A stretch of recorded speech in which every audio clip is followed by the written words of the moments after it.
Hello everyone. अगर आपको रहस्य, सच्चाई और अनकही बातें पसंद हैं, तो आपका स्वागत है कथालोक की दिलचस्प कहानियों में। यहाँ कहानियाँ पूरी तरह से काल्पनिक हैं। इसका किसी भी व्यक्ति, घटना या स्थान से कोई लेना देना नहीं है। कहानी का उद्देश्य सिर्फ मनोरंजन है। हालांकि किसी किसी को इसमें अपनी जिंदगी की झलक जरूर दिख सकती है, और वो सिर्फ एक संयोग होगा। आप सुन रहे हैं कथालोक की पहली कहानी, चेहरे के पीछे। अगर आपने अभी तक चैनल को सब्सक्राइब नहीं किया तो प्लीज इसे सब्सक्राइब करें और बेल नोटिफिकेशन को ऑन करें, जिससे आपको हर नए अध्याय का नोटिफिकेशन मिलता रहे और आप ये कहानी बिना किसी रुकावट के सुनते रहें। शुरू करते हैं हमारा 22वां अध्याय, छिपे रिश्ते गहरे खेल।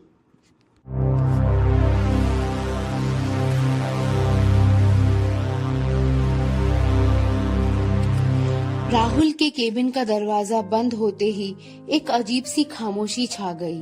एसी की हल्की आवाज, दीवार पर चलती डिजिटल क्लॉक और सामने बैठा राहुल, जो मुझे ऐसे देख रहा था जैसे मैं कोई इंसान नहीं बल्कि एक पजल हूँ जिसे वो सॉल्व कर चुका है।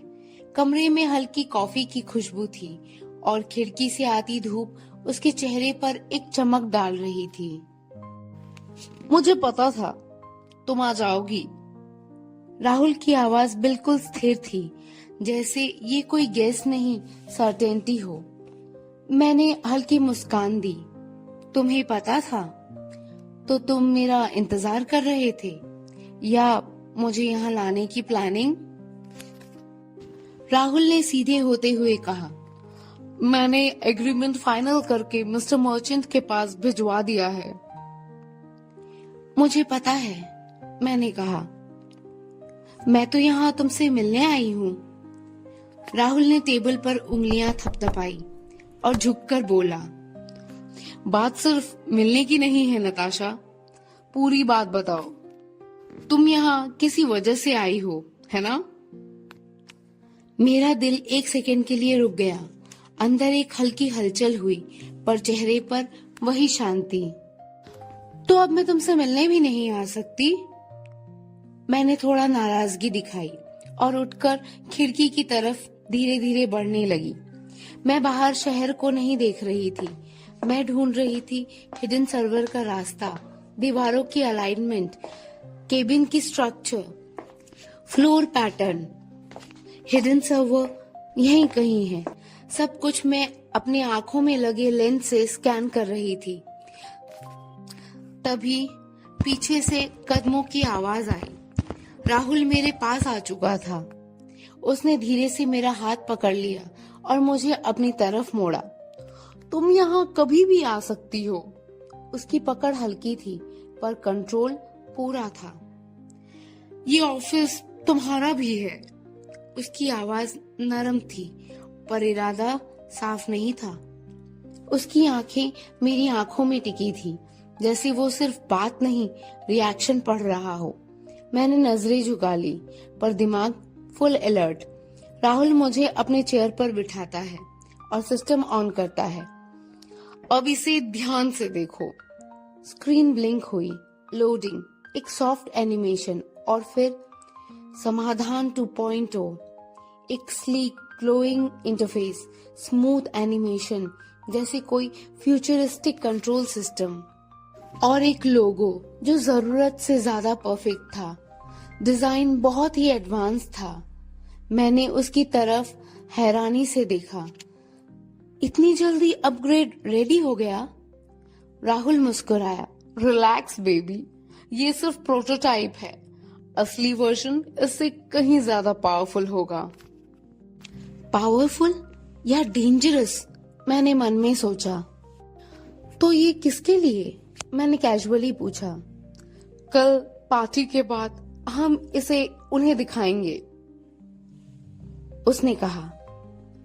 उन्हें? फिर वही वो लोग, मैंने मन में दोहराया। राहुल अचानक बोल पड़ा, तुम्हें कल की पार्टी के बारे में पता तो है ना? मैंने अनजान बनते हुए कहा, कौन सी पार्टी? वो हंसा। तुम्हें सब पता होता है। फिर उसने स्क्रीन पर वेन्यू खोला। स्क्रीन पर एक शानदार 7 स्टार का रॉयल बैंक्वेट हॉल खुला।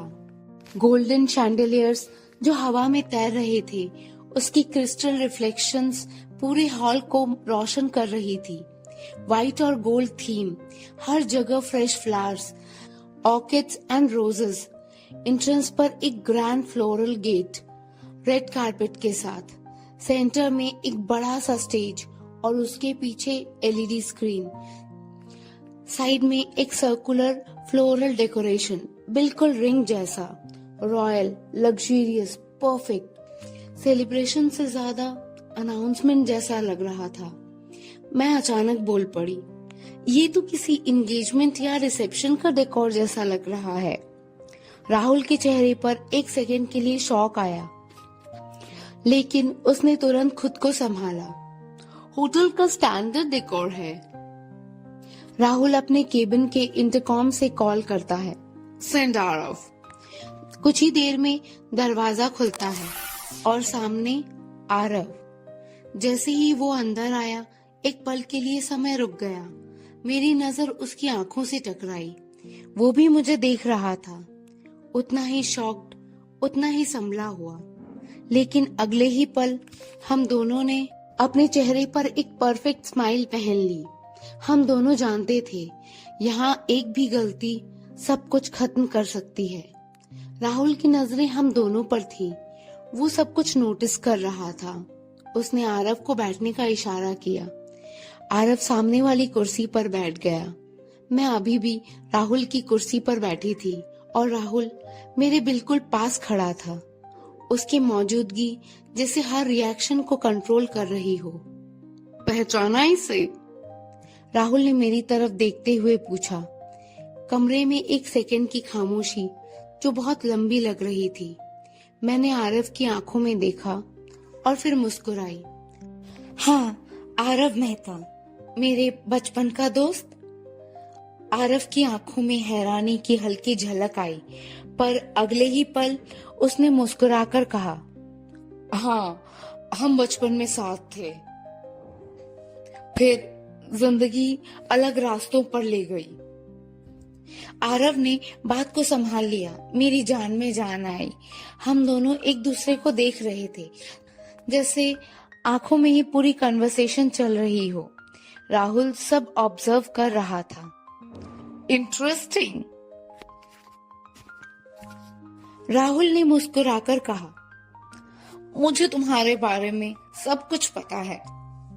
मैं भी मुस्कुराई, पर मन में सोच रही थी, राहुल और कितना जानता है। राहुल आरव की ओर देखते हुए कहता है, अपने दोस्त को अपना केबिन दिखाओ, पुरानी यादें ताजा करो। आरव ने फॉर्मल टोन में कहा, सर, प्रोजेक्ट का काफी काम बाकी है। राहुल ने कैजुअली कहा, Aarav, take a leave for 1 hour. मैं तुरंत बोल पड़ी, नहीं, 2 आवर्स। हम बाहर जा रहे हैं। ऑफिस में सिर्फ काम होना चाहिए। राहुल मेरी तरफ देख रहा था, जैसे कुछ कैलकुलेट कर रहा हो। फिर मुस्कुराया, ऑफ कोर्स, एंजॉय। मैं आरव के साथ राहुल के केबिन से बाहर चली गई। टेकवर्स से थोड़ी ही दूर एक प्रीमियम कॉफी शॉप था। बाहर से सिंपल, पर अंदर से एक अलग ही दुनिया। हम दोनों शॉप के अंदर चले गए। अंदर एक हल्की सी जैज म्यूजिक चल रही थी। कॉफी बीन्स की खुशबू और धीमी पीली रोशनी माहौल को और खूबसूरत बना रही थी, जैसे वक्त थोड़ा धीरे चल रहा हो। हम दोनों कॉर्नर की एक टेबल की ओर बढ़ गए, जहां से एंट्रेंस तो क्लियरली दिख रहा था, पर कोई हमें आसानी से देख नहीं सकता था। एक सेफ स्पॉट, या शायद टेम्पररी इल्यूजन ऑफ सेफ्टी। आसपास ज्यादा लोग नहीं थे। वेटर ने ऑर्डर लिया और चला गया, और फिर खामोशी। आरव ने सबसे पहले चुप्पी तोड़ी। ये सब क्या था? आरव की आवाज धीमी थी, पर अंदर से हिल चुकी थी। मैं बस उसे देखती रही कुछ पल के लिए, बिना कुछ बोले, क्योंकि हर जवाब एक नया सवाल खोलने वाला था। तुमने पहले इस बारे में क्यों नहीं बताया? इस बार उसकी आवाज में गुस्सा कम, डर ज्यादा था। मैंने धीरे से सांस ली और हल्का सा झुककर कहा, रिलैक्स आरव, थोड़ा शांत हो जाओ, वरना सब खत्म हो जाएगा। कॉफी आ चुकी थी। कप से उड़ती हुई स्टीम बिल्कुल वैसी थी जैसे हमारे दिमाग में उठते हुए सवाल, धुंधले, गरम और खतरनाक। आरव ने कप को छुआ भी नहीं। हम ऑलमोस्ट पकड़े गए थे नताशा। उसने मेरा नाम इस तरह लिया जैसे सच जान लेना चाहता हो।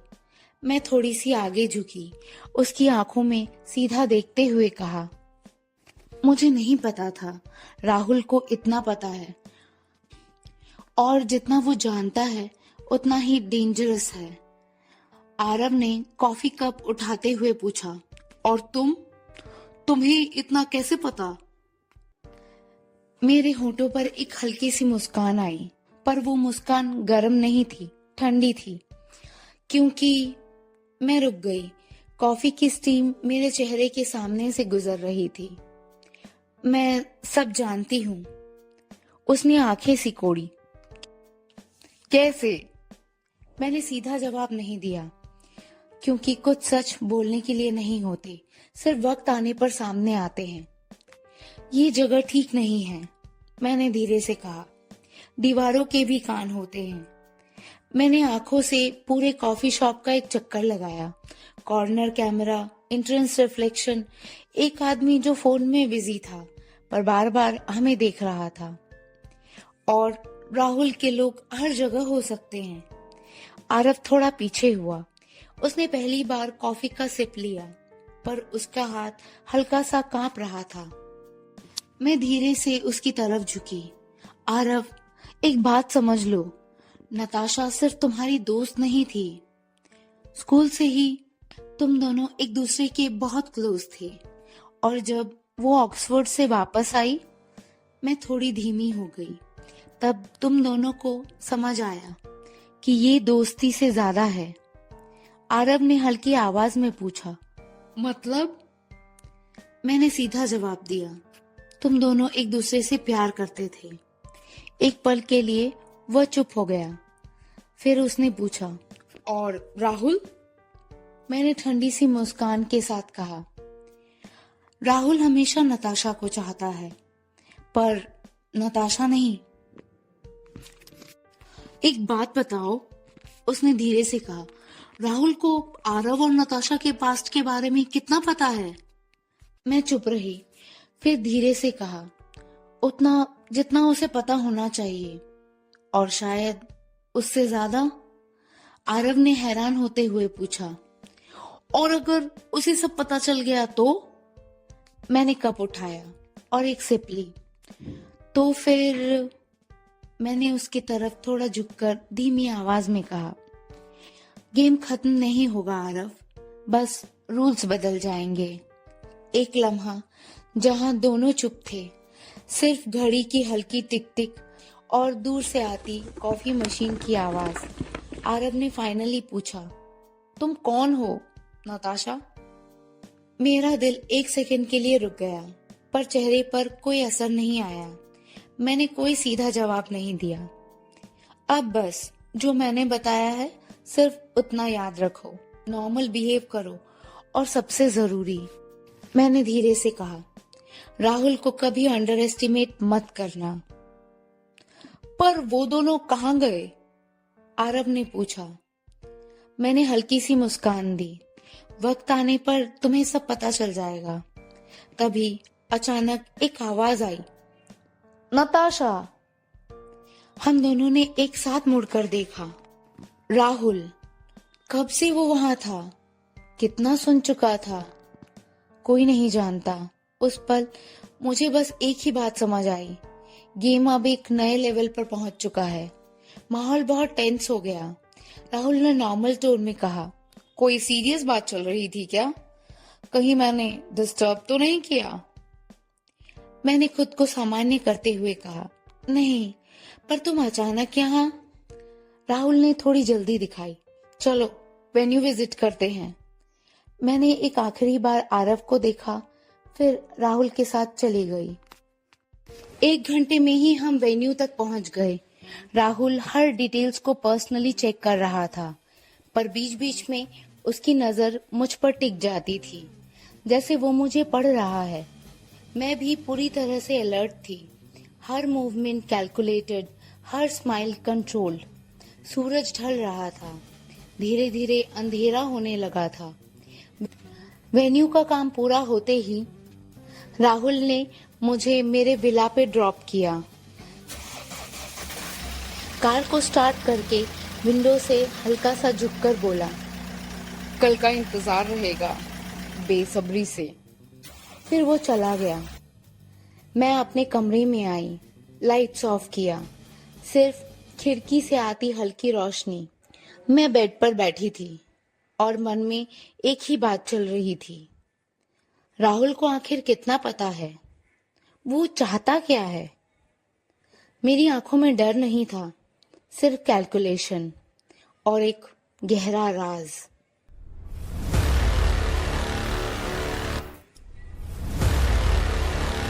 राहुल को नताशा और आरव के पास्ट के बारे में कितना पता है?